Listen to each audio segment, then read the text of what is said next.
Halo, Assalamualaikum. Apa kabar? Bertemu lagi dengan Ibu Dini. Hari ini kita akan belajar lagi ya. Namun, sebelum kita belajar, seperti biasa, jangan lupa untuk selalu like and subscribe ya channelnya Ibu Dini Suryani. Oke, sebelum kita belajar, gak bosan-bosan nih. Ibu selalu ngingetin, di masa pandemi seperti ini, kita harus selalu jaga kesehatan dengan cara selalu menggunakan masker, kemudian cuci tangan dengan menggunakan sabun atau hand sanitizer, serta jaga jarak ya. Oke, langsung saja. Hari ini kita akan belajar tentang ilmu pengetahuan sosial, yaitu yang berjudul pengaruh penemuan alat listrik. Ya. Jadi penemuan alat listrik itu ada pengaruhnya loh. Siapa yang tahu? Langsung saja. Oke, pengaruh dari penemuan alat-alat listrik. Yang pertama, listrik itu sebenarnya sangat membantu dalam memenuhi kebutuhan hidup, pendidikan, dan kebudayaan. Penemuan alat-alat listrik memiliki dampak positif dan negatif. Jadi ada yang bagusnya dan ada pula yang negatifnya. Nah, karena itu kita harus dapat memanfaatkan alat listrik secara bijak ya. Nah, lalu pengaruh di bidang sosial. Nah, di sini ada contohnya penemuan alat speaker. Sebelum penemuan, penyebaran informasi sangat lama, butuh banyak tenaga dan tidak efektif. Sedangkan sesudah adanya penemuan speaker, penyebaran informasi mudah, cepat, dan praktis. Contohnya, jika ada yang meninggal, maka kalau zaman dulu setiap ada petugas yang mendatangi setiap rumah ke rumah. Namun sekarang ini cukup dengan mengumumkannya saja di masjid ya. Jadi semua orang sudah tahu sehingga bisa datang ke tempat yang meninggal. Lalu yang kedua, ditemukannya alat lampu. Nah, sebelum penemuan, kegiatan itu sangat terbatas pada ruang yang terang dan waktu pada siang hari. Namun, sesudah penemuan, kegiatan bisa dilakukan pada setiap waktu dan di ruang manapun. Tidak usah harus mencari ruang yang terang ya, karena ada lampu. Lalu, yang ketiga, penemuan gadget atau ponsel. Sebelum penemuan, berteman itu biasanya hanya terbatas di lingkungan terdekat saja, misalnya depan rumah atau yang masih satu RT. Lalu kemudian sesudah penemuan gadget, berteman itu bisa dengan orang dari manapun. Kita bisa melalui ponsel, kita berteman dengan orang Papua, dengan orang luar Pulau Jawa, atau bahkan dari luar negeri. Lalu selain itu, ketika sebelum ditemukannya ponsel, anak-anak bermain di lapangan bersama, bermain dan memainkan permainan tradisional. Kalau sekarang, anak-anak bermain di kamar atau di rumahnya masing-masing dengan gadgetnya tanpa bersosialisasi. Oke, jelek ya dampaknya kalau yang itu. Nah, kemudian dampak atau pengaruh penemuan alat-alat listrik di bidang ekonomi antara lain banyak sekali ya. Contohnya ada kulkas. Nah, dengan adanya kulkas, barang dagangan yang dulu mudah busuk sekarang menjadi awet dan tahan lama dengan dimasukkannya ke kulkas atau lemari es. Jadi bisa disimpan di lemari es deh, daging, makanan yang seperti itu. Lalu yang kedua, dengan adanya penemuan ponsel, kegiatan jual beli langsung di pasar. Kalau zaman dulu ya di pasar tradisional. Namun sesudah penemuannya ponsel, sekarang kita tinggal klik melalui aplikasi belanja di jaringan internet. Lalu yang ketiga, penemuan komputer.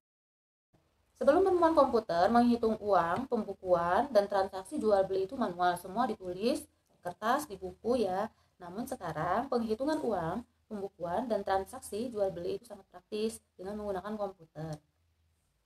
Lalu mesin pabrik ya, dengan ditemukannya banyak mesin-mesin pabrik. Nah, pada zaman dulu sebelum adanya penemuan mesin listrik, produksi barang lama dan membutuhkan tenaga yang banyak. Namun setelah ditemukan mesin pabrik, produksi barang menjadi cepat, praktis, serta mengurangi tenaga. Nah, yang berikutnya adalah penemuan lampu. Lampu sebelum ditemukan, kegiatan produksi atau ini mengolah bahan ya, jual beli dilakukannya itu selalu pada siang hari ya. Kemudian sesudah ditemukannya lampu, kegiatan produksi, jual beli dilakukan kapanpun, bisa siang, bisa malam, bisa sore. Nah, yang terakhir penemuan mobil. Nah, ini ada juga ya mobilnya yang dicas itu ya, mobil listrik juga ada ya. Nah, kemudian sebelum penemuan, kegiatan penyaluran barang lama dan butuh banyak tenaga ya. Jadi untuk sampai ke konsumen itu lama pemasarannya, apalagi kalau mau dijual ke luar negeri susah ya. Nah, namun sesudah penemuan, penyaluran barang menjadi cepat dan praktis, diangkut dengan kendaraan mobil atau sekarang malah ada yang diangkut melalui pesawat ya, lebih cepat lagi. Oke, sekarang di bidang pendidikan. Nah, di bidang pendidikan ini juga sangat berpengaruh, misalnya ditemukannya lampu Kalau dulu, orang zaman dulu belajar itu hanya pada siang hari dan di ruangan yang terang. Namun setelah ditemukannya lampu, belajar bisa kapanpun dan dimanapun. Ya, bisa siang, bisa malam, kemudian di dalam ruangan yang gelap pun kan tinggal menyalakan lampu. Oke, penemuan yang kedua yaitu ponsel. Sebelum penemuan, belajar itu perlu membeli buku atau meminjam buku di perpustakaan ya. Jadi sangat repot sekali misalnya ingin mencari kamus bahasa Inggris, harus mendadak beli dulu atau harus pinjam dulu ke perpustakaan, dan belum tentu perpustakaannya itu dekat dengan kita. Namun sekarang jika ada tugas atau ada keperluan yang membutuhkan referensi buku, kita cukup belajar melalui internet, tinggal klik, malah sekarang itu tinggal merekam ya, lalu pertanyaannya apa nanti muncul jawabannya. Oke, yang ketiga, komputer. Nah, zaman dulu membuat tugas atau laporan itu diketik manual atau ditulis ya, sebelum ada mesin tik juga ada dulu ya mesin tik yang manual itu. Nah, kita menulis di buku sendiri. Nah, namun setelah ditemukannya komputer, membuat tugas atau laporan sangat praktis, cukup diketik melalui komputer lalu di print deh jadi. Oke, itu ya. Sekarang penemuan yang keempat di bidang pendidikan yaitu speaker. Nah, zaman dulu guru perlu berteriak di ruangan yang sangat luas untuk mengajar ya. Misalnya kalau zaman dulu satu guru itu mengajar, zaman ibu zaman tahun 96 itu masih ada satu kelas itu yang berisi lebih dari 30 ya, sampai 50 pun ada. Nah, jadi guru harus berteriak karena siswanya ramai. Kemudian ruangannya sangat luas sekali. Namun sekarang karena ada speaker, guru cukup memegang speaker saja, memegang mikrofon, kemudian diperbesar suaranya melalui speaker, jadi tidak perlu berteriak. Nah, yang terakhir proyektor. Ada yang sudah tahu proyektor itu seperti apa?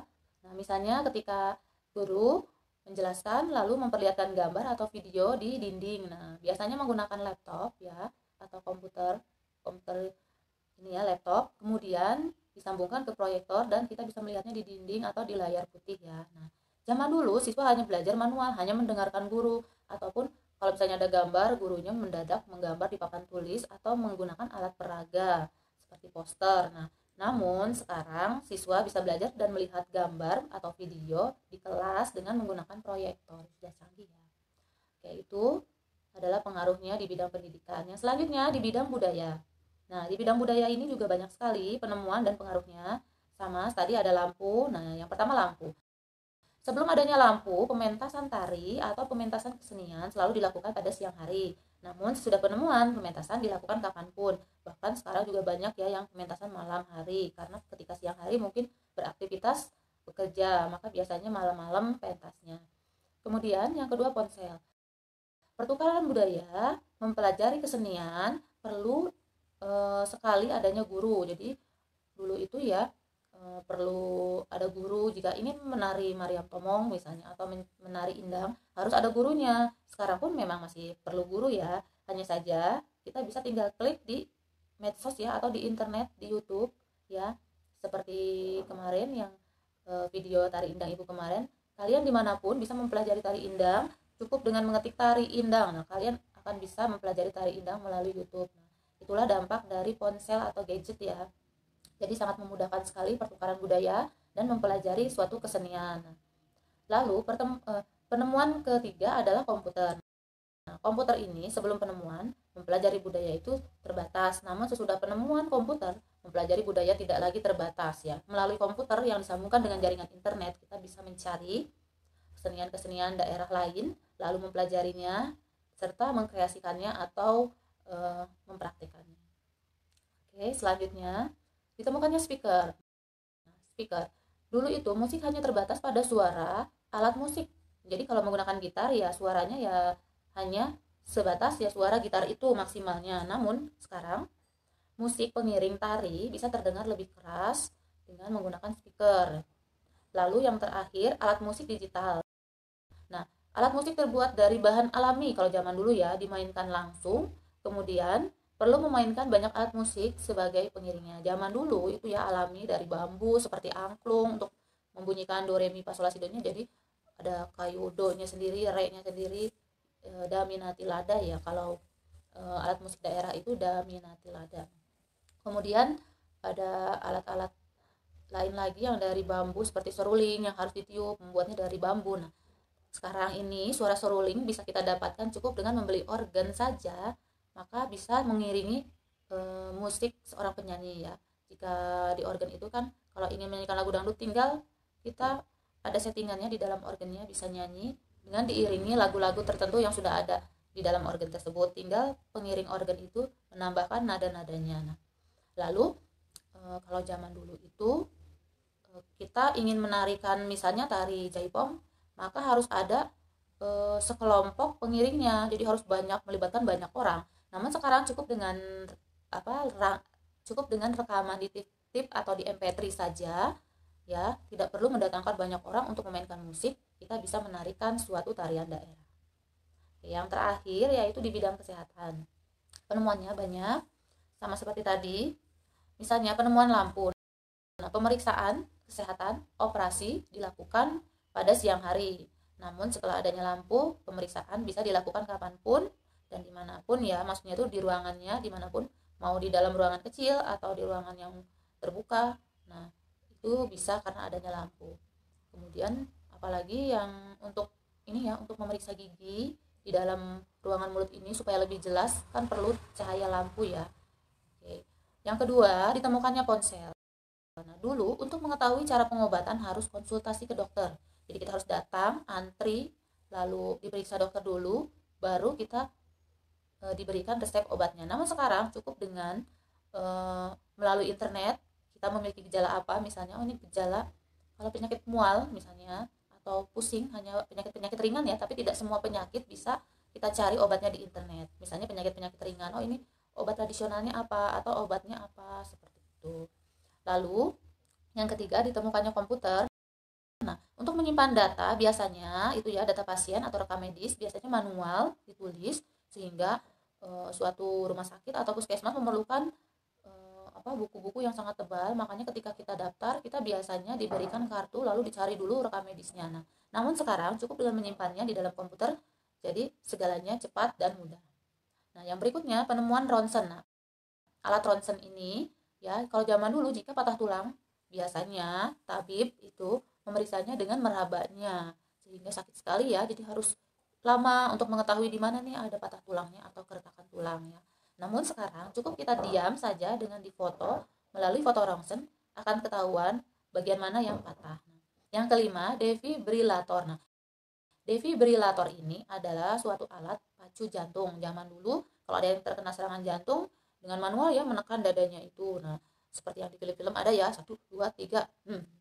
Namun sekarang itu karena adanya alat pacu jantung, organ, nah jantung ya, biasanya organ jantungnya itu lemah. Nah, orang yang mendapat serangan jantung lalu dia pingsan biasanya dapat ditolong dengan melakukan itu ya, pemacu jantung yang dikejutkan. Lalu yang terakhir, timbangan digital. Zaman dulu menimbang itu manual, menimbangnya manual, kemudian di posyandu itu ya, jadi kita pakai timbangan seperti timbangan beras dengan timbangan badan itu, jadi disamakan.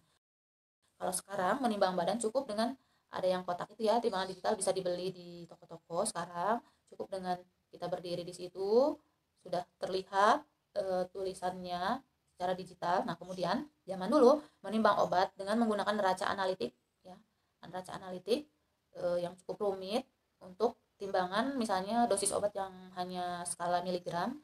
Kemudian sesudah penemuan timbangan digital, menimbang obat dengan timbangan digital cukup tinggal on lalu ditaruh di atasnya sudah keluar. Kalau zaman dulu dilihat dulu keseimbangannya neraca analitik itu, goyang jarumnya kiri kanan. Oke. Nah, begitulah dampak-dampak di segala bidang. Nah, bagaimana cara menghindari dampak negatif penemuan listrik? Nah, 1, gunakan listrik dengan bijak supaya tidak terjadi pemanasan global. Nah, dimulai dengan cara apa? Dengan cara mematikan lampu jika tidak digunakan. Jika sudah siang, maka matikan lampu. Jadi tidak boros listrik dan tidak terjadi pemanasan global ya. Kemudian penggunaan alat-alat elektronik gunakan secukupnya. Nah, kemudian jika televisi biasanya ya, kalau sudah dinyalakan, nah jika tidak ditonton maka sebaiknya dimatikan saja. Kadang kita tidur, TV-nya malah nyala ya.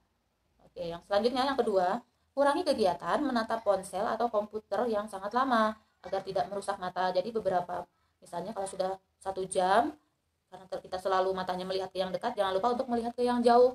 melihat yang jauh dulu, rileks, apalagi melihat yang hijau-hijau, baru kita menatap lagi ke ponsel atau ke layar komputernya. Yang ketiga, pengawasan orang tua dalam penggunaan gadget dan internet. Jadi orang tua harus selalu mengawasi ya. Nah, bagi orang tua yang sibuk, silakan kaliannya ya dimulai dari diri sendiri ya. Cobalah untuk disiplin dan bisa membagi waktu kapan saatnya menonton YouTube atau kapan saatnya kalian main game di ponsel nih ya, yang biasanya anak-anak zaman sekarang sangat senang sekali ya menatap ponsel karena main game. Nah, yang keempat, mengatur waktu dengan bijak untuk bersosialisasi dalam keluarga atau di lingkungan masyarakat. Nah, tugasnya adalah sebutkan dampak positif dan negatif penemuan alat-alat listrik. Apakah kamu sudah menggunakan listrik dengan baik atau dengan bijak? Jelaskan. 3. Dampak apakah yang kamu rasakan dari gadget selama BDR atau belajar dari rumah atau belajar online? Yang keempat, bagaimana cara mengatasi dampak negatif dari gadget atau ponsel? Lalu yang terakhir, penemuan alat listrik apa sajakah yang menurutmu sangat berguna bagi siswa? Oke, sekian tugas dari Ibu dan penjelasan dari Ibu. Semoga bermanfaat. Terima kasih. Wassalamualaikum warahmatullahi wabarakatuh. Sampai jumpa lagi.